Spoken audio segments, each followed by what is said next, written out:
ದಿವ್ಯವಾಣಿ ದಿವ್ಯವಾಣಿ ದಿವ್ಯವಾಣಿ ದಿವ್ಯವಾಣಿ. ಯೇಸುವೆ ಸ್ತೋತ್ರ, ಯೇಸುವೆ ವಂದನೆ. ಆತ್ಮೀಯ ಸಹೋದರ ಸಹೋದರಿಯರೇ, ಕೀರ್ತನೆಯೊಂದಿಗೆ ಪ್ರಾರ್ಥನೆ ಈ ಸುವಾರ್ತೆಯ ಒಂದು ವಿಶೇಷ ಕಾರ್ಯಕ್ರಮಕ್ಕೆ ನಿಮಗೆಲ್ಲರಿಗೂ ಸ್ವಾಗತ, ಸುಸ್ವಾಗತ.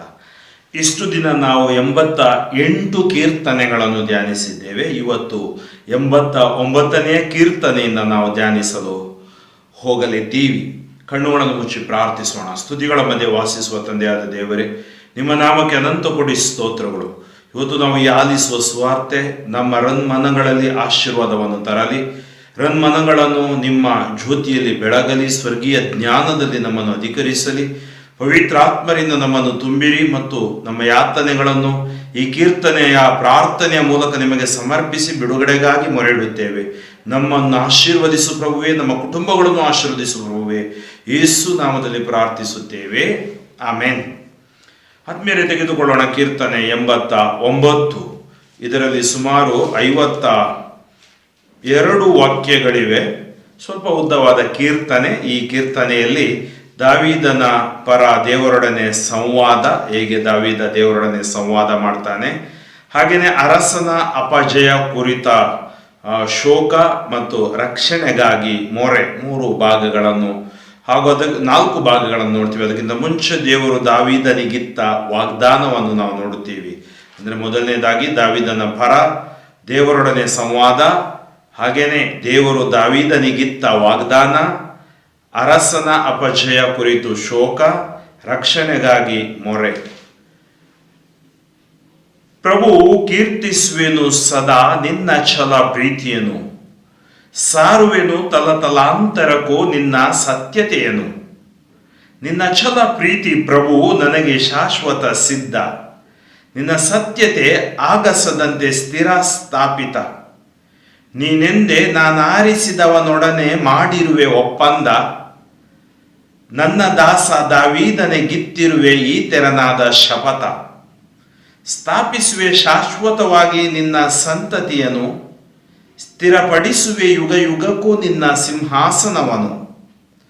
ಪ್ರಸಿದ್ಧಪಡಿಸುವುದು ಪ್ರಭು ಗಗನವು ನಿನ್ನ ಮಹತ್ತನು, ಸಂಕೀರ್ತಿಸುವುದು ಸ್ವರ್ಗೀಯ ಸಭೆ ನಿನ್ನ ಸತ್ಯತೆಯನು. ಮೇಘಮಂಡಲದಲ್ಲಿ ಸಮಾನನಾರು ಪ್ರಭುವಿಗೆ, ದೇವದೂತರುಳು ಹೋಲಿಕೆ ಯಾವುದು ಆತನಿಗೆ. ಸ್ವರ್ಗೀಯ ಸಭೆಯಲ್ಲಿ ಪ್ರತಿಭಾವಂತನು ದೇವನು, ಸುತ್ತಣದೆಲ್ಲ ಪರಿವಾರಕ್ಕಿಂತ ಬಹು ಭೀಕರನು. ಪ್ರಭು ಶಕ್ತಿ ಸ್ವರೂಪ, ನಿನ್ನ ಸುತ್ತುವರೆದಿದೆ ಸತ್ಯತೆ. ಸ್ವಾಮಿ ದೇವ ಸರ್ವೇಶ್ವರ, ನಿನಗೆಲ್ಲಿ ಅದು ಸಮಾನತೆ. ಕಡಲ ಕಲ್ಲೋಲಗಳೆನ್ನೆಲ್ಲ ಅಂಕೆಯಲ್ಲಿ ಇಡುವವನು ನೀನು, ತರಂಗ ಬೀಳುವಾಗಲೂ ಕೂಡ ತಡೆ ಹಿಡಿಯುವವನು ನೀನು. ಚದರಿಸಿದೆ ನಿನ್ನ ಭುಜಬಲದಿಂದ ಶತ್ರುಗಳನ್ನು, ಛೇದಿಸಿ ಕೊಂದು ಹಾಕಿದೆ ಆ ರಾಕ್ಷಸ ರಹಬನನು. ಆಕಾಶವು ನಿನ್ನದು ಪ್ರಭು, ಭೂಮಿಯೂ ನಿನ್ನದೇ, ಜಗವು ಅದರಲ್ಲಿರುವುದೆಲ್ಲವೂ ನಿನ್ನಿಂದಾದುದೇ. ಉತ್ತರ ದಕ್ಷಿಣಗಳು ನುಂಟು ಮಾಡಿದವನು ನೀನು, ಸ್ತುತಿಸುತ್ತವೆ ತಾಬೋರ್ ಹೆರ್ಮೋನ್ ನಿನ್ನ ನಾಮವನು. ನಿನ್ನ ಹಸ್ತ ಶಕ್ತಿಯುತ, ಬಲಗೈ ಮಹೋನ್ನತ, ನಿನ್ನ ಭುಜಬಲವಾದರೋ ಪರಾಕ್ರಮ ರೂಪಿತ. ನೀತಿ ನ್ಯಾಯ ನಿನ್ನ ಸಿಂಹಾಸನ ದಸ್ತಿವಾರ, ಪ್ರೀತಿ ಸತ್ಯತೆ ನಿನ್ನ ಸಾನ್ನಿಧ್ಯ ಪರಿವಾರ. ಧನ್ಯರು ಪ್ರಭು ನಿನಗೆ ಜಯಕಾರ ಹಾಡುವವರು, ನಿನ್ನ ಮುಖದ ಪ್ರಕಾಶದೊಳವರು ನಡೆಯುವರು. ಆನಂದಿಸುವರವರು ಸದಾ ನಿನ್ನ ನಾಮದಲ್ಲಿ, ಪ್ರವೃದ್ಧಿಸುವರವರು ನಿನ್ನ ನ್ಯಾಯ ನೀತಿಯಲ್ಲಿ. ಅವರ ಶಕ್ತಿ ಸಾಮರ್ಥ್ಯದ ಪ್ರತಿಭೆ ನಿನ್ನದೇ, ನಿನ್ನ ದಯೆಯಿಂದ ನಮಗೆ ಕೋಡು ಮೂಡಿದೆ. ಗುರಾಣಿಯಂತಿಹ ನಮ್ಮ ರಾಜನು ಪ್ರಭುವಿನವನೇ, ಇಸ್ರಾಯೇಲಿನ ಪರಮ ಪಾವನ ಸ್ವಾಮಿಗೆ ಸೇರಿದವನೇ. ಇಸ್ರಾಯೇಲಿನ ಪರಮ ಪಾವನ ಸ್ವಾಮಿಗೆ ಸೇರಿದವನೇ. ಇನ್ನೊಮ್ಮೆ ನೀ ದರ್ಶನವಿತ್ತು ಇಂತೆಂದೆ ನಿನ್ನ ಭಕ್ತರಿಗೆ, ರಕ್ಷಾ ಬಲವನ್ನು ಅನುಗ್ರಹಿಸಿರುವೆ ಶೂರ ವೀರನೋರ್ವನಿಗೆ. ಪ್ರಜೆಗಳಲ್ಲೋರ್ವ ಯುವಕನನ್ನು ಏರಿಸಿರುವೆ ಉನ್ನತ ಸ್ಥಾನಕ್ಕೆ. ನನ್ನ ದಾಸ ದಾವೀದನನ್ನು ಗುರುತಿಸಿರುವೆ, ಪವಿತ್ರ ತೈಲದಿಂದ ಅವನನ್ನು ಅಭಿಷೇಕಿಸಿರುವೆ. ನನ್ನ ಕೈಯ ಆಸರೆ ಅವನಿಗಿದೆ ಸತತ, ನನ್ನ ಭುಜಬಲವು ಅವನಿಗೆ ಶಕ್ತಿಯುತ. ಸಿಗನು ಶತ್ರುವಿನ ಕುತಂತ್ರಕ್ಕೆ, ಕುಗ್ಗನು ಕೆಡುಕರ ದರ್ಪಕ್ಕೆ. ಅವನ ಶತ್ರುಗಳನ್ನು ಸದೆಬಡಿವೆನು ಅವನ ಮುಂದೆಯೇ, ಅವನ ವಿರೋಧಿಗಳನ್ನು ಹತ ಮಾಡುವೆನು ಅಲ್ಲಿಯೇ. ನಿನ್ನ ಪ್ರೀತಿ ಸತ್ಯತೆಗಳು ಇರುವು ಅವನೊಂದಿಗೆ, ನನ್ನ ನಾಮ ಪ್ರಯುಕ್ತ ಕೋಡು ಮೂಡುವುದವನಿಗೆ. ತೊರೆ ನದಿಗಳಿಂದ ಸಾಗರದವರೆಗೆ ಅಧಿಕಾರ ನೀಡುವೆ ಅವನ ಕೈಗೆ. ನನಗೆ ಪಿತಾ, ದೈವ, ದುರ್ಗ, ಉದ್ಧಾರಕ ನೀನು. ಇಂತೆಂದೇ ನನ್ನನ್ನು ಸಂಬೋಧಿಸುವನವನು, ಮಾಡುವೆನವನನು ಜ್ಯೇಷ್ಠ ಪುತ್ರನನ್ನಾಗಿ. ಭೂರಾಜರುಗಳು ಅತ್ಯುನ್ನತನನ್ನಾಗಿ, ಇರುವುದು ಎನ್ನ ಛಲ ಪ್ರೀತಿ ಅವನ ಮೇಲೆ ಶಾಶ್ವತವಾಗಿ. ಅವನೊಡನೆ ನಾ ಮಾಡಿದೊಪ್ಪಂದ ಸ್ಥಿರ ಸ್ಥಾಯಿಯಾಗಿ. ಉಳಿಸುವೆನು ಅವನ ಸಂತಾನವನ್ನು ನಿರಂತರವಾಗಿ. ಅವನ ಸಿಂಹಾಸನವಿರುವುದು ಗಗನದಂತೆ ಸ್ಥಿರವಾಗಿ. ಅವನ ಕುವರರು ತೊರೆದರಾದರೆ ನನ್ನ ಧರ್ಮಶಾಸ್ತ್ರವನ್ನು, ಉಲ್ಲಂಘಿಸಿ ನಡೆದರಾದರೆ ನನ್ನ ಆಜ್ಞಾವಿಧಿಗಳನ್ನು, ಮೀರಿ ನಡೆದರಾದರೆ ನನ್ನ ಶಾಸನಗಳನ್ನು, ಪರಿಪಾಲಿಸದೆ ಹೋದರೆ ಎನ್ನ ನಿಯಮಗಳನ್ನು. ದಂಡಿಸುವೆನವರ ದ್ರೋಹವನ್ನು ದಂಡದಿಂದ, ಶಿಕ್ಷಿಸುವೆನವರ ಅಪರಾಧವನ್ನು ಚಾಟಿಯಿಂದ. ಆದರೆ ನನ್ನೊಲವು ಅವನನ್ನು ಕೈಬಿಡದು, ನನ್ನ ಪ್ರಾಮಾಣಿಕತೆಗದು ಚ್ಯುತಿಯಾಗದು. ಭಂಗಪಡಿಸೆನು ಎನ್ನ ಒಡಂಬಡಿಕೆಯನು, ಮೀರೆನು ನಾನವನಿಗೆ ಕೊಟ್ಟ ಮಾತನು. ಮಾಡಿರುವೆ ಪ್ರಮಾಣ ನನ್ನ ಪವಿತ್ರತೆಯ ಮೇಲೆ, ಸುಳ್ಳಾಡಲಾರೆ ದಾವೀದನಿಗೀ ವಿಷಯದ ಮೇಲೆ. ರವಿಯಂತಿರುವುದು ಎನ್ನ ಮುಂದೆ ಅವನ ಗಾದಿ, ಚಿರಶಾಶ್ವತವಾಗಿರುವುದು ಅವನ ಸಂತತಿ. ಅಮರವಾಗಿರುವುದು ಚಂದ್ರನಂತೆ, ಆಗಸದ ಪ್ರಮಾಣ ಸಾಕ್ಷಿಯಂತೆ. ಇಂತೆಂದ ನೀನೇ ತ್ಯಜಿಸಿರುವೆ ನಿನ್ನಾಭಿಷಿಕ್ತನನು, ತಳ್ಳಿಬಿಟ್ಟಿರುವೆ ಕೋಪಾವೇಶದಿಂದ ಅವನನು. ಭಂಗಪಡಿಸಿರುವೆ ದಾಸನೊಡನೆ ಮಾಡಿದ ಒಡಂಬಡಿಕೆಯನು, ಮಣ್ಣು ಪಾಲಾಗಿಸಿರುವೆ ಅವನ ಪಟ್ಟದ ಆ ಕಿರೀಟವನು. ಸೀಳಿಬಿಟ್ಟಿರುವೆ ಅವನ ಪೌಳಿ ಗೋಡೆಗಳನ್ನು, ಹಾಳು ಮಾಡಿಬಿಟ್ಟಿರುವೆ ಕೋಟೆ ಕೊತ್ತಲಗಳನ್ನು. ಸುಲಿಗೆ ಮಾಡುತ್ತಿಹರವನನು ದಾರಿಗರೆಲ್ಲರೂ, ಪರಿಹಾಸ್ಯಕ್ಕೆ ಈಡು ಮಾಡುತ್ತಿಹರು ನೆರೆಯವರು. ಮೇಲಾಗಿಸಿರುವೆ ಅವನ ವಿರೋಧಿಗಳ ಕೈಯನ್ನು, ಉಲ್ಲಾಸಗೊಳಿಸಿರುವೆ ಅವನೆಲ್ಲ ವೈರಿಗಳನ್ನು.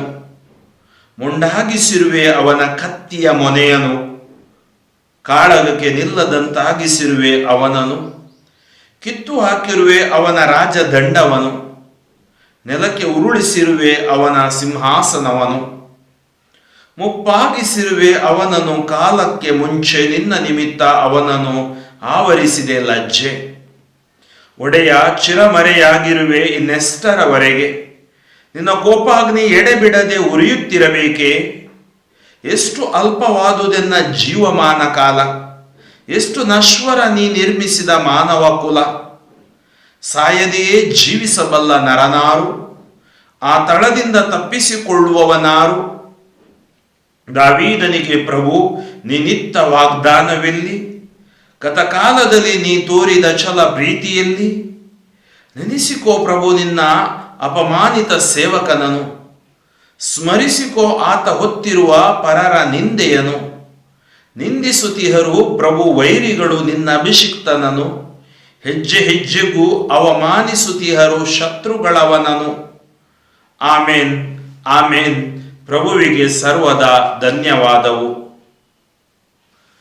ಆತ್ಮೀಯ ಸಹೋದರ ಸಹೋದರಿಯರೇ, ಈ ಕೀರ್ತನೆ ಸ್ವಲ್ಪ ಉದ್ದವಾದ ಕೀರ್ತನೆ, ಬಹಳ ಅರ್ಥಗರ್ಭಿತ ಕೀರ್ತನೆ. ದಾವೀದನು ದೇವರೊಡನೆ ಮಾಡುವ ಒಂದು ಸಂವಾದದ ಕುರಿತು ಮತ್ತು ದಾವೀದನ ಜೀವನದ ಕುರಿತು ಇದರಲ್ಲಿ ನಾವು ಧ್ಯಾನಿಸುತ್ತೇವೆ. ಕೀರ್ತನೆಗಳನ್ನು ನಾವು ಯೋಚಿಸುತ್ತೀವಿ ಮತ್ತು ತಿಳಿದ ಪ್ರಕಾರ ದಾವೀದನು ಬರೆದಿದ್ದಾನೆ.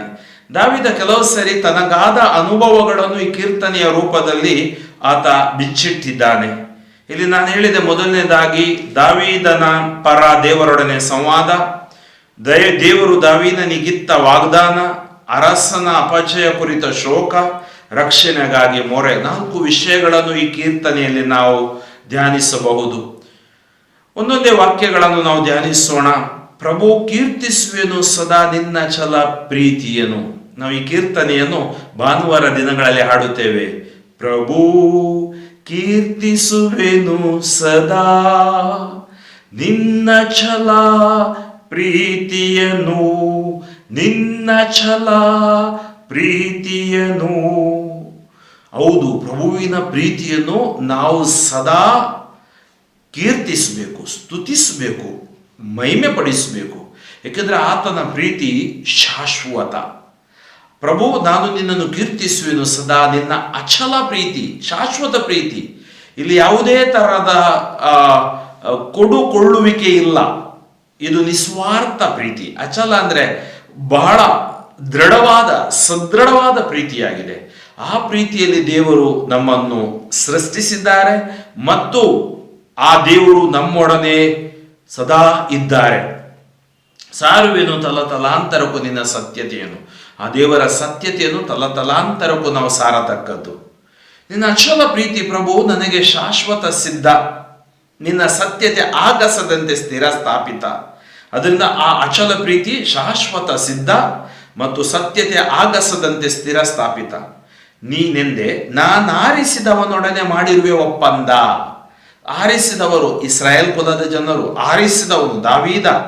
ಮಾಡುವೆ ನಾನು ಒಪ್ಪಂದ, ನನ್ನ ದಾಸ ದಾವೀದನಿಗಿತ್ತಿರುವೆ ಈ ತೆರನಾದ ಶಪಥ. ನಾನು ದಾವೀದನನ್ನು ಪ್ರೀತಿಸಿದೆ, ಅಚಲ ಪ್ರೀತಿಯಿಂದ ಪ್ರೀತಿಸಿದೆ, ಆರಿಸಿಕೊಂಡೆ ಮತ್ತು ಆತನಿಗೆ ನಾನು ಈ ತೆರನಾದ ಶಪಥ ಮಾಡಿರುವೇನು.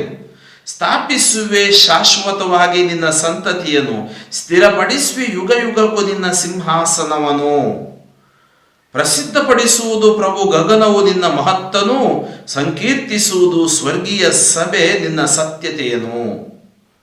ಮುಂದುವರಿಸಿ ಹೇಳ್ತಾರೆ, ವಾಕ್ಯ 4 ಹೇಳುತ್ತೆ, ಸ್ಥಾಪಿಸುವೆ ಶಾಶ್ವತವಾಗಿ ನಿನ್ನ ಸಂತತಿಯನ್ನು. ಹೇಗೆ ಅಬ್ರಹಾಮನಿಗೆ ವಾಗ್ದಾನ ಮಾಡಿದರೋ ಅದೇ ರೀತಿಯ ವಾಗ್ದಾನವನ್ನು ದಾವೀದನಿಗೂ ದೇವರು ಮಾಡ್ತಾರೆ. ಏಕೆಂದ್ರೆ ಆ ಅಬ್ರಹಾಮನ ಆ ವಾಗ್ದಾನ ಸಂಪೂರ್ಣಗೊಳ್ಳಬೇಕಾಗಿತ್ತು. ಸ್ಥಾಪಿಸುವೆ ಶಾಶ್ವತವಾಗಿ ನಿನ್ನ ಸಂತತಿಯನ್ನು. ಆ ಸಂತತಿ ಯಾರು? ಯೇಸು ದೇವ, ದಾವೀದನ ವಂಶಜ. ಸ್ಥಿರಪಡಿಸುವೆ ಯುಗ ಯುಗಕ್ಕೂ ನಿನ್ನ ಸಿಂಹಾಸನವನ್ನು. ಪ್ರಸಿದ್ಧಪಡಿಸುವುದು ಪ್ರಭು ಗಗನವು ನಿನ್ನ ಮಹತ್ತನು, ಸಂಕೀರ್ತಿಸುವುದು ಸ್ವರ್ಗೀಯ ಸಭೆ ನಿನ್ನ ಸತ್ಯತೆಯನ್ನು. ಅದರಿಂದ ಈ ಗಗನ ವ್ಯಕ್ತಪಡಿಸುತ್ತದೆ ನಿನ್ನ ಕಾರ್ಯಗಳನ್ನು, ಹಾಗೂ ಸಂಕೀರ್ತಿಸುವುದು ಸ್ವರ್ಗೀಯ ಸಭೆ ನಿನ್ನ ಸತ್ಯತೆಯನ್ನು. ಮೇಘಮಂಡಲದಲ್ಲಿ ಸಮಾನನಾರು ಪ್ರಭುವಿಗೆ, ದೇವದೂತರಳು ಹೋಲಿಕೆ ಯಾವುದು ಆತನಿಗೆ. ಪ್ರಭುವಿಗೆ ಸಮಾನರು ಯಾರೂ ಇಲ್ಲ. ಸ್ವರ್ಗೀಯ ಸಭೆಯಲ್ಲಿ ಪ್ರತಿಭಾವಂತನು ದೇವನು, ಸುತ್ತಣದಲ್ಲೆಲ್ಲ ಪರಿವಾರಕ್ಕಿಂತ ಬಹುಭೀಕರನು. ಸ್ವರ್ಗೀಯ ಸಭೆಯಲ್ಲಿ ಪ್ರತಿಭಾವಂತನು ದೇವನು. ಯಾಕಂದ್ರೆ ದೇವರು ಸರ್ವಶಕ್ತ ಮತ್ತು ಸರ್ವವ್ಯಾಪಿ, ಆತನಿಗೆ ಎಲ್ಲವೂ ತಿಳಿದಿದೆ. ಪ್ರಭು ಶಕ್ತಿ ಸ್ವರೂಪ, ನಿನ್ನ ಸುತ್ತುವರೆದಿದೆ ಸತ್ಯತೆ. ಪ್ರಭುವಿನ ಸುತ್ತುವರೆದಿದೆ ಸತ್ಯತೆ. ಸ್ವಾಮಿ ದೇವ ಸರ್ವೇಶ್ವರ, ನಿನಗೆಲ್ಲಿ ಅದು ಸಮಾನತೆ? ಯಾರು ಆತನಿಗೆ ಸಮಾನರು? ಕಡಲ ಕಲ್ಲೋಲಗಳೆಲ್ಲ ಅಂಕೆಯಲ್ಲಿ ಇಡುವವನು ನೀನು, ತರಂಗವೇಳುವಾಗಲೂ ಕೂಡ ತಡೆ ಹಿಡಿಯುವವನು ನೀನು. ಚದುರಿಸಿದೆ ನಿನ್ನ ಭುಜಬಲದಿಂದ ಶತ್ರುಗಳನ್ನು ಛೇದಿಸಿ ಕೊಂದು ಹಾಕಿದೆ ಆ ರಾಕ್ಷಸ ರಹಬನನು. ನೀನು ಕಡಲ, ಆ ಕಲ್ಲೋಲಗಳು ಅಥವಾ ತರಂಗಗಳನ್ನು ನಿಯಂತ್ರಿಸಲು ಶಕ್ತನು ಮತ್ತು ಭುಜಬಲದಿಂದ ನಿನ್ನ ಶತ್ರುಗಳನ್ನು ಚದುರಿಸಿದೆ, ಛೇದಿಸಿ ಕೊಂದು ಹಾಕಿದೆ ರಾಕ್ಷಸ ರಹಬನನು. ಆಕಾಶವು ನಿನ್ನದು ಪ್ರಭು, ಭೂಮಿಯು ನಿನ್ನದೇ, ಜಗವು ಅದರಿರುವುದೆಲ್ಲವೂ ನಿನ್ನಿಂದ ಆದುದೇ. ಎಲ್ಲವೂ ನಿನ್ನದೇ. ಆ ಬಾನು, ಈ ಭೂಮಿ ಎಲ್ಲವೂ ನಿನ್ನದೇ ಪ್ರಭುವೇ. ನಾವು ಹಾಡ್ತೀವಿ ಆ ಸುಂದರ ಗೀತೆಯನ್ನು. ಆ ಬಾನು, ಈ ಭೂಮಿ ಎಲ್ಲವೂ ನಿನ್ನದೇ, ಜಲಚರವು ಗಿಡಮರವು ಎಲ್ಲವೂ ನಿನ್ನದೇ. ಅದನ್ನೇ ಈ ವಾಕ್ಯ. ಆಕಾಶವು ನಿನ್ನದು ಪ್ರಭು, ಭೂಮಿಯು ನಿನ್ನದೇ, ಜಗವು ಅದರಲ್ಲಿರುವುದೆಲ್ಲವೂ ನಿನ್ನಿಂದ ಆದುದೇ. ಉತ್ತರ ದಕ್ಷಿಣಗಳನ್ನುಂಟು ಮಾಡಿದವನು ನೀನು. ಸ್ತುತಿಸುತ್ತವೆ ತಾಬೋರ್ ಹೆರ್ಮೋನ್ ನಿನ್ನ ನಾಮವನು. ನೋಡಿ, ಉತ್ತರ ದಕ್ಷಿಣಗಳನ್ನು ಉಂಟು ಮಾಡಿದವನು ನೀನು. ಸ್ತುತಿಸುತ್ತವೆ ತಾಬೋರ್ ಹೆರ್ಮೋನ್ ನಿನ್ನ ನಾಮವನು. ನಿನ್ನ ಹಸ್ತ ಶಕ್ತಿಯುತ, ಬಲಗೈ ಮಹೋನ್ನತ, ನಿನ್ನ ಭುಜಬಲವಾದರೂ ಪರಾಕ್ರಮ ರೂಪಿತ, ನಿನ್ನ ನ್ಯಾಯ ನಿನ್ನ ಸಿಂಹಾಸನದ ಅಸ್ತಿವಾರ, ಪ್ರೀತಿ ಸತ್ಯತೆ ನಿನ್ನ ಸಾನ್ನಿಧ್ಯ ಪರಿವಾರ. ಅದರಿಂದ ನೀನು ಶಕ್ತಿಯುತ, ನೀನು ಮಹೋನ್ನತ, ನೀನು ಪರಾಕ್ರಮ ರೂಪಿತ, ಎಲ್ಲವೂ ನಿನದೇ. ವಾಕ್ಯ 15 ಹೇಳುತ್ತೆ ನೋಡಿ, ಏಕೆ ನಾವು ದೇವರನ್ನು ಸ್ತುತಿಸಬೇಕು. ಧನ್ಯರು ಪ್ರಭು ನಿನಗೆ ಜಯಕಾರ ಹಾಡುವವರು, ನಿನ್ನ ಮುಖದ ಪ್ರಕಾಶದೊಳವರು ನಡೆಯುವರು. ನೋಡಿ, ಆತನತ್ತ ತಿರುಗಿದ ಮುಖ ಅರಳುವುದು, ಲಜ್ಜೆಯಿಂದೆಂದಿಗೂ ಕುಂದಿ ಹೋಗುವುದು ಹೇಳುತ್ತೆ ಕೀರ್ತನೆ 34 ವಾಕ್ಯ 5. ಧನ್ಯರು ಪ್ರಭು ನಿನಗೆ ಜಯಕಾರ ಹಾಡುವವರು, ನಿನ್ನ ಮುಖದ ಪ್ರಕಾಶದೊಳವರು ನಡೆಯುವರು. ನಿನ್ನ ಮುಖದ ಕಾಂತಿ, ನಿನ್ನ ಪ್ರಕಾಶ. ಯಾಕಂದ್ರೆ ಜಯಕರ ಸ್ತುತಿಸುವಾಗ ಪ್ರಕಾಶವು ಅವರದಾಗತ್ತೆ, ಅವರಿಗೆ ಸಿಗುತ್ತೆ. ಆನಂದಿಸುವರವರು ಸದಾ ನಿನ್ನ ನಾಮದಲ್ಲಿ, ಪ್ರವರ್ಧಿಸುವರವರು ನಿನ್ನ ನ್ಯಾಯ ನೀತಿಯಲ್ಲಿ. ಅವರ ಶಕ್ತಿ ಸಾಮರ್ಥ್ಯದ ಪ್ರತಿಭೆ ನಿನ್ನದೇ, ನಿನ್ನ ದಯೆಯಿಂದ ನಮಗೆ ಕೋಡು ಮೂಡಿದೆ. ಗುರಾಣಿಯಂತಿಹ ನಮ್ಮ ರಾಜನು ಪ್ರಭುವಿನವನೇ, ಇಸ್ರಾಯೇಲಿನ ಪರಮಪಾವನ ಸ್ವಾಮಿಗೆ ಸೇರಿದವನೇ. ಆದ್ದರಿಂದ ನಿನ್ನ ನಾಮದಲ್ಲಿ ನಾವು ಸದಾ ಆನಂದಿಸುತ್ತೇವೆ. ಮುಂದೆ ವಾಕ್ಯ 19ರಿಂದ ನಾವು ನೋಡುತ್ತೀವಿ, ಸುಮಾರು 37 ತನಕ ದೇವರು ದಾವೀದನಿಗಿತ್ತ ವಾಗ್ದಾನ. ಏನು ವಾಗ್ದಾನ ದೇವರು ಕೊಟ್ಟರು? ಇನ್ನೊಮ್ಮೆ ನೀ ದರ್ಶನವಿತ್ತು ಇಂತೆಂದೇ ನಿನ್ನ ಭಕ್ತರಿಗೆ ರಕ್ಷಾಬಲವನ್ನು ಅನುಗ್ರಹಿಸಿರುವೆ, ಶೂರವೀರನೋರ್ವನಿಗೆ ಪ್ರಜೆಗಳಲ್ಲೋರ್ವ ಯುವಕನನ್ನು ಏರಿಸಿರುವೆ ಉನ್ನತ ಸ್ಥಾನಕ್ಕೆ. ಆ ಉನ್ನತ ಸ್ಥಾನಕ್ಕೆ ಏರಿಸಿದ ಪ್ರಜೆ ದಾವೀದ. ನನ್ನ ದಾಸ ದಾವೀದನನ್ನು ಗುರುತಿಸಿರುವೆ, ಪವಿತ್ರ ತೈಲದಿಂದ ಅವನನ್ನು ಅಭಿಷೇಕಿಸಿರುವೆ. ನನ್ನ ಕೈಯ ಆಸರೆ ಅವನಿಗಿದೆ ಸತತ, ನನ್ನ ಭುಜಬಲವು ಅವನಿಗೆ ಶಕ್ತಿಯುತ. ಸಿಗನು ಶತ್ರುವಿನ ಕುತಂತ್ರಕ್ಕೆ, ಕುಗ್ಗನು ಕೆಡುಕರ ದರ್ಪಕ್ಕೆ. ಅವನ ಶತ್ರುಗಳನ್ನು ಸದೆಬಡಿವೆನು ಅವನ ಮುಂದೆಯೇ, ಅವನ ವಿರೋಧಿಗಳನ್ನು ಹತ ಮಾಡುವೆನು ಅಲ್ಲಿಯೇ. ನನ್ನ ಪ್ರೀತಿ ಸತ್ಯತೆಗಳು ಇರುವು ಅವನೊಂದಿಗೆ, ನನ್ನ ನಾಮ ಪ್ರಯುಕ್ತ ಕೋಡು ಮೂಡುವುದವನಿಗೆ. ಅಂದರೆ ದಾವೀದನನ್ನು ನಾನು ಕರುಣಿಸುತ್ತೇನೆ, ನಾನು ವಾಗ್ದಾನಿಸುತ್ತೇನೆ, ದಾವೀದನಿಗೆ ನಾನು ಜಯವನ್ನು ದಯಪಾಲಿಸುತ್ತೇನೆ. ತೊರೆ ನದಿಗಳಿಂದ ಸಾಗರದವರೆಗೆ ಅಧಿಕಾರ ನೀಡುವೆ ಅವನ ಕೈಗೆ. ನನಗೆ ಪಿತ ದೈವ ದುರ್ಗ ಉದ್ಧಾರಕ ನೀನು, ಇಂತೆಂದೇ ನನ್ನನ್ನು ಸಂಬೋಧಿಸುವನವನು. ನನ್ನನ್ನು ಸಂಬೋಧಿಸುವನು, ಏಕೆಂದರೆ ನೀನೇ ನನ್ನ ಪಿತ ದೈವ ದುರ್ಗ ಉದ್ಧಾರಕ. ಅದನ್ನೇ ದಾವೀದ ಹೇಳುತ್ತಾನೆ. ಮಾಡುವೆನವನು ಅವನನ್ನು ಜ್ಯೇಷ್ಠ ಪುತ್ರನನ್ನಾಗಿ, ಭೂರಾಜರುಗಳು ಅತ್ಯುನ್ನತ ನನ್ನಾಗಿ. ಇರುವುದು ಎನ್ನ ಅಚಲ ಪ್ರೀತಿ ಅವನ ಮೇಲೆ ಶಾಶ್ವತವಾಗಿ. ದಾವೀದ ಕುಲದ ಮೇಲೆ, ವಂಶದ ಮೇಲೆ ಶಾಶ್ವತವಾಗಿ ದೇವರ ಪ್ರೀತಿ ಇದೆ. ಅವನೊಡನೆ ಮಾಡಿ ದೊಪ್ಪಂದ ಸ್ಥಿರ ಸ್ಥಾಯಿಯಾಗಿ ಉಳಿಸುವೆನು ಅವನ ಸಂತಾನವನ್ನು ನಿರಂತರವಾಗಿ. ಅವನ ಸಿಂಹಾಸನವಿರುವುದು ಗಗನದಂತೆ ಸ್ಥಿರವಾಗಿ. ಅವನ ಕುವರರು ತೊರೆದರಾದರೆ ನನ್ನ ಧರ್ಮಶಾಸ್ತ್ರವನ್ನು, ಉಲ್ಲಂಘಿಸಿ ನಡೆದರಾದರೆ ನನ್ನ ಆಜ್ಞಾವಿಧಿಗಳನ್ನು, ಮೀರಿ ನಡೆದರಾದರೆ ನನ್ನ ಶಾಸನಗಳನ್ನು ಪರಿಪಾಲಿಸದೆ ಹೋದರೆ ಎನ್ನ ನಿಯಮಗಳನ್ನು, ದಂಡಿಸುವೆನವರ ದ್ರೋಹವನ್ನು ದಂಡದಿಂದ, ಶಿಕ್ಷಿಸುವೆನವರ ಅಪರಾಧವನ್ನು ಚಾಟಿಯಿಂದ. ಅಂದರೆ ನನ್ನ ಧರ್ಮಶಾಸ್ತ್ರ ಅವರು ಕೈಗೊಂಡು ನಡೆಯಬೇಕು, ನನ್ನ ಆಜ್ಞೆಗಳನ್ನು ಕೈಗೊಂಡು ನಡೆಯಬೇಕು, ಇಲ್ಲದಿದ್ದರೆ ಅವರಿಗೆ ದಂಡನೆ ಸಿಗುವುದು. ಆದರೆ ನನ್ನ ಒಲವು ಅವನನ್ನು ಕೈ ಬಿಡದು. ಯಾರಿಗೆ? ದಾವೀದನಿಗೆ ನನ್ನ ಒಲವು. ಆತ ಪಾಪ ಮಾಡಿದರು, ತಪ್ಪು ಮಾಡಿದರು, ಒಲವು ದೇವರ ಕೈ ಬಿಡದು. ಆ ಒಲವು, ನಾವು ಕೂಡ ಬಲಹೀನರು, ದೇವರ ಒಲವು ನಮ್ಮನ್ನು ಕೈ ಬಿಡಬಾರದು. ನನ್ನ ಪ್ರಾಮಾಣಿಕತೆಗದು ಚ್ಯುತಿಯಾಗದು. ಭಂಗಪಡಿಸುವೆನು ಎನ್ನ ಒಡಂಬಡಿಕೆಯನ್ನು, ಮೀರೆನು ನಾನವನಿಗೆ ಕೊಟ್ಟ ಮಾತನು. ಮಾಡಿರುವೆ ಪ್ರಮಾಣ ನನ್ನ ಪವಿತ್ರತೆಯ ಮೇಲೆ, ಸುಳ್ಳಾಡಲಾರೆ ದಾವೀದನಿಗೀ ವಿಷಯದ ಮೇಲೆ. ರವಿಯಂತಿರುವುದು ಎನ್ನ ಮುಂದೆ ಅವನ ಗಾದಿ, ಚಿರ ಶಾಶ್ವತವಾಗಿರುವುದು ಅವನ ಸಂತತಿ. ಅಂದರೆ ದಾವೀದನಿಗೆ ನನ್ನ ಒಲವು ಹೇಗೆ ತೋರಿಸುತ್ತೇನೆ ಮತ್ತು ನಾನು ಆತನೊಳಗೆ ಹೇಗೆ ಪ್ರಮಾಣ ಮಾಡಿದ್ದನ್ನು ನಾನು ಸಂಪೂರ್ಣಗೊಳಿಸುತ್ತೇನೆ ಎಂಬುದಾಗಿ ಈ ಕೀರ್ತನೆಯಲ್ಲಿ ನಾವು ಕಾಣುತ್ತೇವೆ. ಅಮರವಾಗಿರುವುದು ಚಂದ್ರನಂತೆ, ಆಗಸದ ಪ್ರಮಾಣ ಸಾಕ್ಷಿಯಂತೆ. ಅರಸನ ಅಪಜಯ ಕುರಿತ ಶೋಕ. ಇಂತೆಂದೇ ನೀನೇ ತ್ಯಜಿಸಿರುವೆ ನಿನ್ನ ಅಭಿಷಿಕ್ತನನ್ನು, ತಳ್ಳಿಬಿಟ್ಟಿರುವೆ ಕೋಪಾವೇಶದಿಂದ ಅವನನ್ನು. ಭಂಗಪಡಿಸಿರುವೆ ದಾಸನೊಡನೆ ಮಾಡಿದ ಒಡಂಬಡಿಕೆಯನ್ನು. ನೋಡಿ, ಅರಸನ ಅಪಜಯ ಕೆಲವು ಸರಿ ಏನಾಗುತ್ತೆ, ಎಲ್ಲವೂ ತಾನು ಯೋಚಿಸಿದ ಹಾಗೆ ಆಗುವುದಿಲ್ಲ. ಅರಸ ದಾವೀದನಿಗೂ ಕೂಡ ಅಪಜಯ ಬಂತು. ಭಂಗಪಡಿಸಿರುವೆ ದಾಸನೊಡನೆ ಮಾಡಿದ ಒಡಂಬಡಿಕೆಯನ್ನು ಮಣ್ಣು ಪಾಲಾಗಿಸಿರುವೆ ಅವನ ಪಟ್ಟದ ಆ ಕಿರೀಟವನು. ಏಕೆಂದ್ರೆ ಒಂದು ಸಾರಿ ಏರಿಳಿತ ನಾವು ಜೀವನದಲ್ಲಿ ನೋಡ್ತೀವಿ, ಆಶೀರ್ವಾದವನ್ನು ನೋಡ್ತೀವಿ, ಕೆಲವು ಸಾರಿ ಕುಗ್ಗಿ ಹೋಗುವುದನ್ನು ನೋಡ್ತೀವಿ. ಸೀಳಿ ಬಿಟ್ಟಿರುವೆ ಅವನ ಪೌಳಿ ಗೋಡೆಗಳನ್ನು, ಹಾಳು ಮಾಡಿ ಬಿಟ್ಟಿರುವೆ ಕೋಟೆ ಕೊತ್ತಲಗಳನ್ನು, ಸುಲಿಗೆ ಮಾಡುತ್ತಿಹರವನನು ದಾರಿಗರೆಲ್ಲರೂ, ಪರಿಹಾಸ್ಯಕ್ಕೆ ಈಡು ಮಾಡಿದಿಹರು ನೆರೆಯವರು. ಮೇಲಾಗಿಸಿರುವೆ ಅವನ ವಿರೋಧಿಗಳ ಕೈಯನು. ಅಂದರೆ ಅಪಜಯ ಬಂದಾಗ ವಿರೋಧಿಗಳ ಕೈ ಮೇಲಾದಾಗೆ ಕಾಣುತ್ತೆ. ಉಲ್ಲಾಸಗೊಳಿಸಿರುವೆ ಅವನೆಲ್ಲ ವೈರಿಗಳನ್ನು, ಯಾಕಂದ್ರೆ ನಾನು ಸೋತಾಗ ವೈರಿಗಳೆಲ್ಲರೂ ಉಲ್ಲಾಸಗೊಳ್ಳುತ್ತಾರೆ. ಮುಂಡಾಗಿಸಿರುವೆ ಅವನ ಕತ್ತಿಯ ಮೊನೆಯನ್ನು, ಕಾಳಗಕ್ಕೆ ನಿಲ್ಲದಂತಾಗಿಸಿರುವೆ ಅವನನ್ನು. ಅಂದ್ರೆ ಏನರ್ಥ? ಕತ್ತಿಯನ್ನು ಹಿಡಿದು ಹೋರಾಡುವಾಗ ಆ ಮೊನೆ ಮೊಂಡಾಗಿ ಬಿಟ್ಟಿದೆ, ಅಂದ್ರೆ ಸೋಲಿಸಲು ಅಸಾಧ್ಯವಾಗಿದೆ. ಏಕೆಂದ್ರೆ ಏನೋ ನಮ್ಮಲ್ಲಿ ಬಲಹೀನತೆ ಇದೆ, ಅದಕ್ಕಾಗಿ ಈ ಅಪಜಯದ ಮೂಲಕ ತಮ್ಮ ಶೋಕವನ್ನು ವ್ಯಕ್ತಪಡಿಸುತ್ತಾನೆ. ಮುಪ್ಪಾಗಿಸಿರುವೆ ಅವನನ್ನು, ಕಾಲಕ್ಕೆ ಮುಂಚೆ ನಿನ್ನ ನಿಮಿತ್ತ ಅವನನ್ನು ಆವರಿಸಿದೆ ಲಜ್ಜೆ.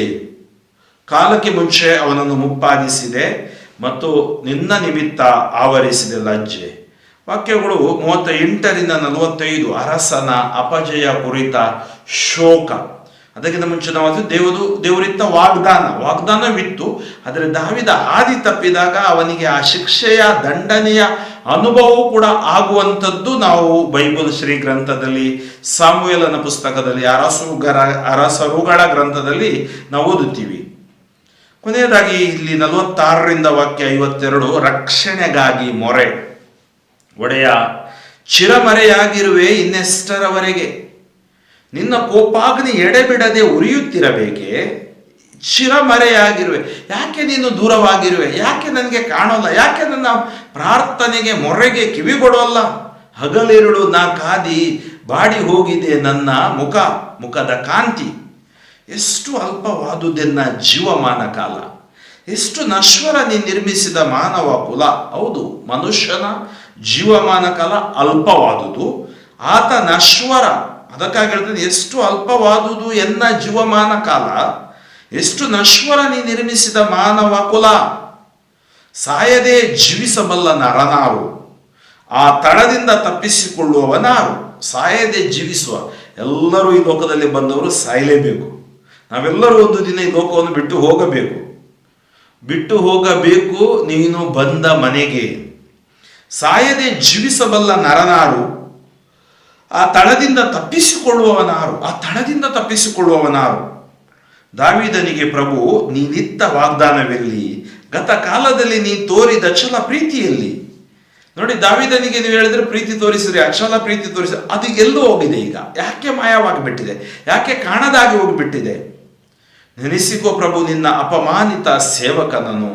ಇವತ್ತು ನಿನ್ನ ಮುಂದೆ ನಾನು ಅಪಮಾನಿತನಾಗಿದ್ದೀನಿ, ನಿನ್ನ ವಾಗ್ದಾನಗಳು ನನಗೆ ತಿಳಿದಿವೆ. ಸ್ಮರಿಸಿಕೋ ಆತ ಹೊತ್ತಿರುವ ಪರರ ನಿಂದೆಯನು.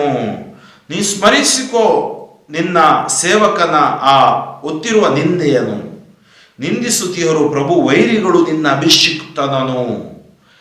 ಅಭಿಷಿಕ್ತದಾದ ದಾವೀದನನ್ನು ಏನ್ ಮಾಡೋರು? ಅವರು ನಿಂದಿಸ್ತಾ ಇದ್ದಾರೆ. ನಿಂದಿಸುತ್ತೀಹರು ಪ್ರಭು ವೈರಿಗಳು ನಿನ್ನ ಅಭಿಷಿಕ್ತನು. ಹೆಜ್ಜೆ ಹೆಜ್ಜೆಗೂ ಅವಮಾನಿಸುತ್ತೀಹರು ಶತ್ರುಗಳನವನನು. ಅಂದ್ರೆ ಹೆಜ್ಜೆ ಹೆಜ್ಜೆಗೂ ಈಗ ಶತ್ರುಗಳ ಕಾಟ ಜಾಸ್ತಿ ಆಗ್ತಾ ಇದೆ. ಆಮೇನ್. ಪ್ರಭುವಿಗೆ ಸರ್ವದ ಧನ್ಯವಾದವು. ಆತ್ಮೀಯರೇ, ಈ ಕೀರ್ತನೆ ನಾನು ಹೇಳಿದ ಸ್ವಲ್ಪ ಉದ್ದವಾದ ಕೀರ್ತನೆ. ವಾಕ್ಯ 1ರಿಂದ 52 ಕೀರ್ತನೆ ಇದೆ. ಇಲ್ಲಿ ನಾವು ಆಲಿಸಿದೆವು ದಾವೀದನ ಪರ ದೇವರೊಡನೆ ಸಂವಾದ ಮಾಡುವಂತ ಒಂದು ಪ್ರಾರ್ಥನೆ. ದೇವರು ದಾವೀದನಿಗಿತ್ತ ವಾಗ್ದಾನ ಮತ್ತು ಅರಸನ ಅಪಜಯ ಕುರಿತು ಶೋಕ, ರಕ್ಷಣೆಗಾಗಿ ಮೊರೆ. ಇವತ್ತು ನಾವು ಕೂಡ ನಮ್ಮ ಈ ಕೀರ್ತನೆಯನ್ನು ಓದಿದ್ದೀವಿ, ಈ ಉದ್ದವಾದ ಕೀರ್ತನೆಯನ್ನು ಧ್ಯಾನಿಸಿದ್ದೀವಿ. ಇವತ್ತು ಒಂದೇ ಕೀರ್ತನೆ ನಮಗೆ ಸಾಕು, ಈ 52 ವಾಕ್ಯಗಳು. ಮತ್ತೊಮ್ಮೆ ನಾವು ಈ ಕೀರ್ತನೆಯನ್ನು ಓದೋಣ. ಈ ಸುವಾರ್ತೆ ಅಥವಾ ಈ ಪ್ರಾರ್ಥನೆ, ಈ ಒಂದು ಸುವಾರ್ತೆ ಆದ ಮೇಲೆ. ಏಕೆಂದರೆ ಪ್ರಭುವಿನ ಪ್ರೀತಿ ಅಚಲವಾದ ಪ್ರೀತಿ. ಅದಕ್ಕಾಗಿ ದಾವೀದನ ಪರ ದೇವರೊಡನೆ ಸಂವಾದ ಮಾಡುವಾಗ ಇಲ್ಲಿ ನಾವು ನೋಡ್ತೀವಿ, ಮೇಘ ಮಂಡಲದಲ್ಲಿ ಸಮನನಾರು ಪ್ರಭುವಿಗೆ. ಈ ಮೇಘ ಮಂಡಲದಲ್ಲಿ ಯಾರು ಸಮಾನರು? ದೇವದೂತರೊಳು ಹೋಲಿಕೆ ಯಾವುದು ಆತನಿಗೆ? ಆದ್ದರಿಂದ ನಮ್ಮ ದೇವರೊಡನೆ ಯಾವುದೂ ನಾವು ಹೋಲಿಕೆ ಮಾಡಲಾಗುವುದಿಲ್ಲ. ವಾಕ್ಯ 6. ಹಾಗೇನೆ ವಾಕ್ಯ ಈ 8 ನಾವು ನೋಡ್ತೀವಿ. ಪ್ರಭು ಶಕ್ತಿ ಸ್ವರೂಪ, ನಿನ್ನ ಸುತ್ತುವರಿದಿದೆ ಸತ್ಯತೆ. ನಮ್ಮ ಪ್ರಭು ಶಕ್ತಿ ಸ್ವರೂಪ, ಸುತ್ತುವರಿದಿದೆ ಸತ್ಯತೆ. ಅದರಿಂದ ಅವರ ಹತ್ರ ಬಂದಾಗ ಸತ್ಯತೆಯಲ್ಲಿ ನಮ್ಮನ್ನು ಅವರು ಆಶೀರ್ವದಿಸ್ತಾರೆ. ಪಶ್ಚಾತ್ತಾಪದ ಕರುಣೆ ಕೊಟ್ಟು ಪಾಪವನ್ನು ಬಿಟ್ಟು ನಾವು ಸತ್ಯ ಹಾದಿಯಲ್ಲಿ ಜೀವಿಸೋದು ನಮಗೆ ಕೃಪೆ ನೀಡುತ್ತಾರೆ. ಸ್ವಾಮಿ ದೇವ ಸರ್ವೇಶ್ವರ, ನಿನಗೆಲ್ಲಿ ಅದು ಸಮಾನತೆ? ವಾಕ್ಯ 9. ಕಡಲ ಕಲ್ಲೋಲಗಳನ್ನೆಲ್ಲ ಅಂಕೆಯಲ್ಲಿಡುವವನು, ತರಂಗ ಬೀಳುವಾಗಲೂ ಕೂಡ ತಡೆ ಇಡುವವನು ನೀನು. ಅಂದರೆ ಅರ್ಥ ಇದು, ಕಷ್ಟ ಕೋಟಲೆಗಳು ಬಂದಾಗ, ಹಿಂಸೆ ಸಂಕಟ ಬಂದಾಗ್ಯೂ ಏನ್ ಮಾಡ್ತಾರೆ ಅವರ ಜೊತೆ ನಾವು ಇರಬೇಕು. ಸಂತೋಷದಿ ಹೋಗುವೆನು ಅಂದ್ರೆ ದೇವರಲ್ಲಿ ಆನಂದ ಇದೆ, ಸಂತೋಷ ಇದೆ. ಅದು ನಮಗೆ ಅವರು ಕೊಟ್ಟೇ ಕೊಡ್ತಾರೆ. ನಾವು ಆತನಲ್ಲಿ ವಿಶ್ವಾಸವಿಟ್ಟು ಬಾಳಿದಾಗ ಜಯವನ್ನು ನಮಗೆ ಖಂಡಿತವಾಗಿ ಅವರು ಕೊಟ್ಟೇ ಕೊಡ್ತಾರೆ. ಆದ್ದರಿಂದ ಕಡಲ ಕಲ್ಲೋಲಗಳು ಮತ್ತು ತರಂಗವು ಕೂಡ ತಡೆ ಹಿಡಿಯಲು ಶಕ್ತವುಳ್ಳ ಪ್ರಭು. ಆಕಾಶವು ನಿನ್ನದು ಪ್ರಭು, ಭೂಮಿಯು ನಿನ್ನದೇ, ಜಗವು ಅದರೆಲ್ಲ ಇರುವುದೆಲ್ಲವೂ ನಿನ್ನದೇ. ಅಂದ್ರೆ ಇದು ಎಲ್ಲವೂ ನಿನ್ನದೇ, ನೀನೇ ಇದರ ಕರ್ತಾರ, ನೀನೇ ಇದರ ರಕ್ಷಕ, ಸೃಷ್ಟಿಕರ್ತ. ವಾಕ್ಯ 15. ಧನ್ಯರು ಪ್ರಭು ನಿನಗೆ ಜಯಕಾರ ಹಾಡುವವರು, ನಿನ್ನ ಮುಖದ ಪ್ರಕಾಶದೊಳ್ಳವರು ನಡೆಯುವರು. ನೋಡಿ, ಇವತ್ತು ನಾವು ದೇವರ ಮುಖದ ಪ್ರಕಾಶ, ಒಂದು ರೀತಿಯಲ್ಲಿ ಕೀರ್ತನೆಗಳು, ದೇವರ ವಾಕ್ಯ ದೇವರ ಪ್ರಕಾಶ ನಮಗೆ ಬೆಳಕನ್ನು ಕೊಡುತ್ತೆ, ಸುಜ್ಞಾನವನ್ನು ಕೊಡುತ್ತೆ, ನಮಗೆ ಜಯವನ್ನು ತಂದು ಕೊಡುತ್ತೆ. ಆನಂದಿಸುವರವರು ಸದಾ ನಿನ್ನ ನಾಮದಲ್ಲಿ, ಪ್ರವರ್ಧಿಸುವರವರು ನಿನ್ನ ನ್ಯಾಯ ನೀತಿಯಲ್ಲಿ. ಗುರಾಣಿಯಂತಿಯ ನಮ್ಮ ರಾಜನು ಪ್ರಭುವಿನವನೇ, ಇಸ್ರಾಯೇಲಿನ ಪರಮ ಪಾವನ ಸ್ವಾಮಿಗೆ ಸೇರಿದವನೇ. ನಮ್ಮ ರಾಜ, ನಮ್ಮ ದೇವರು ನಮಗೆ ಬಂದ ಇರಬಹುದು, ಇಲ್ಲಿ ದಾವಿದ ಇರಬಹುದು, ಆತ ಅಥವಾ ಬಂದ ಅರಸರು ಅವರಿಗಾಗಿ, ಜನರಿಗಾಗಿಯೇ. ಆದರೆ ಅವ್ರು ಏನ್ ಮಾಡಿದ್ರು, ಕ್ರಮೇಣ ಜನರ ಸೇವೆಯನ್ನು ಮರೆತು ಬಿಡ್ತಾರೆ. ಅದು ಒಂದು ದುರಂತವಾಗುತ್ತೆ. ಆಮೇಲೆ ನಾವು ನೋಡಿದೀವಿ 19ರಿಂದ 37 ತನಕ ದೇವರು ದಾವಿದನಿಗಿತ್ತ ವಾಗ್ದಾನ, ಹೇಗೆ ನಾನು ನಿನ್ನನ್ನು ಅಭಿಷೇಕಿಸಿದೆ, ಶತ್ರುವಿನ ಕುತಂತ್ರದಿಂದ ತಪ್ಪಿಸಿದೆ ಮತ್ತು ಕೆಡುಕರ ದರ್ಪದಿಂದ ನಿನ್ನನ್ನು ನಾನು ಅವರನ್ನು ಸದೆಬಡಿದು ರಕ್ಷಿಸಿದೆ, ಹೀಗೆ ನಿನ್ನ ವಿರೋಧಿಗಳನ್ನು ಹತ ಮಾಡಿದೆ, ಅಂದರೆ ನಾನು ನಿನಗೆ ಜಯವನ್ನು ಕರುಣಿಸಿದ್ದೀನಿ. ಅರಸನ ಅಪಜಯ ಕುರಿತ ಶೋಕ ಓದಿದೆವು ನಾವು 38ರಿಂದ 45. ಹೇಗೆ ದೇವರ ಕರುಣೆ, ದೇವರ ಕೃಪೆ, ದೇವರ ವರ, ದೇವರ ಆಶೀರ್ವಾದ ನಾವು ಅನುಭವಿಸಬೇಕು. ಅಪಜಯ ಬಂದಾಗಲೂ ದೇವರನ್ನು ಬಿಡಬಾರದು, ಬಿಟ್ಟಗಲಬಾರದು. ನಾವು ಹಾಡ್ತೀವಿ ಅಲ್ವಾ, ನಿನ್ನ ನಗಲಿ ಬಾಳಲಾರೆ ನಯ್ಯ ಯೇಸುವೇ ಯೇಸುವೇ, ನಿನ್ನ ನಗಲಿ ನಾ ಬಾಳಲಾರೆ ಯೇಸುವೆ, ನೀನೇ ನನ್ನ ಸರ್ವಸ್ವ. ಅದಕ್ಕಾಗಿ ಆ ಅಪಜಯದ ಸಂದರ್ಭದಲ್ಲೂ ನಾವು ದೇವರಿಂದ ದೂರ ಹೋಗುವುದು ಅಲ್ಲ. ಅದಕ್ಕಾಗಿ ನಾವು ಕೇವಲ ಈ ಲೋಕದಲ್ಲಿ ಗಳಿಕೆಗಾಗಿ ಅಲ್ಲ, ಕಲಿಕೆಗಾಗಿ, ನಮ್ಮ ಜೀವನದ ಕಲಿಕೆಗಾಗಿ, ಜೀವನವು ಆ ಸ್ವರ್ಗ ಸಾಮ್ರಾಜ್ಯದತ್ತ ಶಾಶ್ವತ ನಿತ್ಯ ಜೀವವನ್ನು ಪಡೆಯಲು ನಾವು ಸಿದ್ಧ ಮಾಡುವಂತಹ ಒಂದು ಕಾರ್ಯ ನಮಗೆ ದೇವರು ಕೊಟ್ಟಿದ್ದಾರೆ. ಹಾಗೇನೆ ನಾವು ನೋಡ್ತೀವಿ 46ರಿಂದ 52, ರಕ್ಷಣೆಗಾಗಿ ಮೊರೆ. ಒಡೆಯ ಚಿರಮರೆಯಾಗಿರುವೆ, ಇನ್ನೆಷ್ಟರವರೆಗೆ ನಿನ್ನ ಕೋಪಾಗ್ನಿ ಎಡೆಬಿಡದೆ ಉರಿಯುತ್ತಿರಬೇಕೆ? ಎಷ್ಟು ಅಲ್ಪವಾದುದೆನ್ನ ಜೀವಮಾನ ಕಾಲ, ಎಷ್ಟು ನಶ್ವರ ನೀ ನಿರ್ಮಿಸಿದ ಮಾನವ ಕುಲ. ಮಾನವ ಕುಲ ಎಷ್ಟು ನಶ್ವರ. ಒಂದು ಉಸಿರು ನಿಂತೋದ್ರೆ, ಒಂದು ಬ್ರೈನ್ ಕ್ಲಾಟ್, ಒಂದು ಬ್ಲಡ್ ಸೆಲ್ಸ್ ನೋವು, ಏನೋ ಪ್ರಾಬ್ಲಮ್ ಬಂದ್ರೆ ನಾವು ಏನು ಮಾಡಬೇಕು? ನಾವು ಹಾಸಿಗೆಯಲ್ಲಿ ಮಲಗಬೇಕು. ಆದರೆ ದೇವರು ನಮ್ಮನ್ನು ಕಾಪಾಡಿದ್ದಾರೆ. ಸಾಯದೆ ಜೀವಿಸಬಲ್ಲದವರನಾರು, ತಳದಿಂದ ತಪ್ಪಿಸಿಕೊಳ್ಳುವನಾರು. ದೇವರ ನ್ಯಾಯ ನೀತಿಯಿಂದ ಯಾರು ತಪ್ಪಿಸಿಕೊಳ್ಳಲು ಅಸಾಧ್ಯ. ಅದರಿಂದ ನೀನು ದಾವಿದನಿಗೆ ಪ್ರಭು ನೀನಿತ್ತ ವಾಗ್ದಾನವೆಲ್ಲಿ, ಗತಕಾಲದಲ್ಲಿ ನೀನು ತೋರಿಸಿದ ಪ್ರೀತಿಯಲ್ಲಿ ನೆನೆಸಿಕೋ ಪ್ರಭು ನಿನ್ನ ಅಪಮಾನಿತ ಸೇವಕನನ್ನು. ನೆನೆಸಿಕೋ, ಸ್ಮರಿಸಿಕೋ. ಆತ ಹೊತ್ತಿರುವ ಪರರ ನಿಂದೆಯನ್ನು ಅನೇಕ ಬಾರಿ ನಾವು ಹೊತ್ಕೊಳ್ತೀವಿ. ನಮ್ಮನ್ನು ಅದು ನೋಯಿಸುತ್ತೆ, ಚುಚ್ಚುತ್ತೆ, ನಾಶ ಮಾಡುತ್ತೆ. ಸ್ಮರಿಸಿಕೋ, ಆತ ಹೊತ್ತಿರುವ ಪರರ ನಿಂದೆಯನ್ನು. ನಿಂದಿಸುತ್ತೀಹರು ಪ್ರಭು ವೈರಿಗಳು ನಿನ್ನ ಅಭಿಷಿಕ್ತನನ್ನು, ಹೆಜ್ಜೆ ಹೆಜ್ಜೆಗೂ ಅವಮಾನಿಸುತ್ತೀಹರು. ಶತ್ರುಗಳನ್ನು, ಅವಮಾನಿಸುತ್ತಿರುವವರು ಶತ್ರುಗಳನ್ನು. ಅಂದರೆ ನಮ್ಮ ರಕ್ಷಣೆ ನಮಗೆ ಸಿಗುವುದು ಪ್ರಭುವಿನಿಂದಲೇ. ಈ ಲೋಕದಲ್ಲಿ ನಿಮಗೆ ಕಷ್ಟಗಳುಂಟು, ಧೈರ್ಯವಾಗಿರಿ. ಈ ಲೋಕದಲ್ಲಿ ಅಲ್ಲೋಲ ಕಲ್ಲೋಲಗಳುಂಟು. ನಿಮ್ಗೆ ಗೊತ್ತಿದೆ, ಏನೆಲ್ಲ ನಡೀತಾ ಇದೆ ನಿಮಗೆ ತಿಳಿದಿದೆ, ಅರಿವಿದೆ. ಅದರಿಂದ ಇವತ್ತು ನಾವು ಈ ಕೊರೋನಾ ಒಮ್ರಿಕಾನ್ ಸಂಕಷ್ಟದಿಂದ ನಮ್ಮನ್ನು, ನಮ್ಮ ರಾಜ್ಯ, ದೇಶ, ವಿಶ್ವವನ್ನು, ನಮ್ಮ ಧರ್ಮಕೇಂದ್ರದ ಜನರನ್ನು, ಪೋಷಕರನ್ನು, ಇದು ಓದ್ತಿರುವ ಮಕ್ಕಳನ್ನು ಆಶೀರ್ವದಿಸಲೆಂದು ಪ್ರಾರ್ಥಿಸುತ್ತೇವೆ. ಕಣ್ಣುಗಳನ್ನು ಮುಚ್ಚೋಣ, ಪ್ರಾರ್ಥಿಸೋಣ. ಸ್ತುತಿಗಳ ಮಧ್ಯೆ ವಾಸಿಸುವ ತಂದೆಯಾದ ದೇವರೇ, ನಿಮ್ಮ ನಾಮಕ್ಕೆ ಅನಂತ ಕೋಟಿ ಸ್ತೋತ್ರಗಳು. ಇದೋ ನಿಮ್ಮ ನಾಮದಲ್ಲಿ ನಾನು ಬೋಧಿಸಿದ್ದೇನೆ, ಈ ಸ್ವಾರ್ಥೆಯನ್ನು ಸಾರಿದ್ದೇನೆ. ಈಗ ವಿಶೇಷವಾಗಿ ದೈಹಿಕ, ಮಾನಸಿಕ, ಆತ್ಮಿಕ ಧೈರ್ಯಕ್ಕಾಗಿ, ಸೌಖ್ಯಕ್ಕಾಗಿ ಪ್ರಾರ್ಥಿಸುತ್ತೇನೆ. ಹೀಗೆ ದಾವಿದನ ಜೊತೆಗೆ ನಿಂತು ದಾವಿದನಿಗೆ ವಿಜಯವನ್ನು ಕೊಟ್ಟರು, ಇವತ್ತು ಈ ಮಕ್ಕಳ ಜೊತೆ ನಿಂತು ಅವರಿಗೆ ವಿಜಯವನ್ನು ದಯಪಾಲಿಸಿರಿ. ಅವರಲ್ಲಿರುವ ಎಲ್ಲ ಕೇಡುಗಳು, ಬಂಧನಗಳು ಬಿಟ್ಟು ಸುಟ್ಟು ಬೂದಿಯಾಗಲಿ. ದೇಹ, ಆತ್ಮ, ಮನಸ್ಸು ಅಭಿಷೇಕವಾಗಲಿ. ದೇವರ ಕರುಣೆಯಿಂದ ತುಂಬಲ್ಪಡಲಿ. ಯೇಸುವಿನ ನಾಮದಲ್ಲಿ ಜಯ, ಬಿಡುಗಡೆ, ಸೌಖ್ಯ, ಸ್ವಸ್ಥತೆಯನ್ನು ಅನುಭವಿಸಲಿ. ಆಮೇನ್. ಸರ್ವಶಕ್ತ ದೇವರಾದ ಪಿತಾ ಮತ್ತು ಸುತ ಮತ್ತು ಪವಿತ್ರಾತ್ಮರು ನಿಮ್ಮನ್ನು ಆಶೀರ್ವದಿಸಲಿ. ಫಾದರ್ ಫ್ರಾಂಕ್ಲಿನ್ ಡಿಸೂಜಾ, ಶಿವಮೊಗ್ಗ ಧರ್ಮಕ್ಷೇತ್ರ. ನನಗಾಗಿಯೂ ನನ್ನ ಸ್ವಾರ್ಥ ಸೇವೆಗಾಗಿಯೂ ಪ್ರಾರ್ಥಿಸಿರಿ. ಆಮೇನ್. ದಿವ್ಯವಾಣಿ